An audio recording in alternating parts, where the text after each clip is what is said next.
Imagine what it was like for those who came before us at the dawn of humankind, when the earth was flat. The moon and sun were our mother and father, and the stars were just pinholes in the curtain of the sky.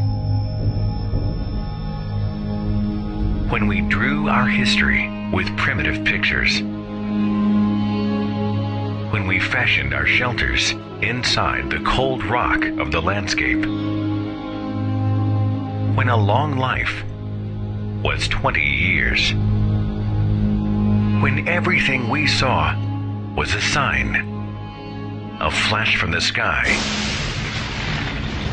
meant God was angry. When the earth shook, the spirits were displeased. The floodwaters came, and we begged for forgiveness. The volcano erupted, and we appeased it with sacrifices. We suffered sickness and disease, and we called it a curse. When loved ones perished, and we called it judgment. Everything was beyond our understanding. Mysterious, strange, wondrous, terrifying, unknown. Yet somehow we believed that we were the center of all things.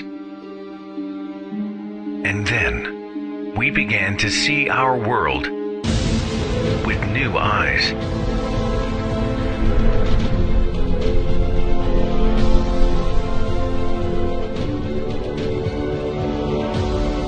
The moon was a place we would one day visit and leave our footprints in the dust. The sun was a brilliant cascade of helium and hydrogen. A star, a single solitary star, among 100 billion stars, inside a single galaxy, alongside over 100 billion other galaxies, in a universe born billions of years before us.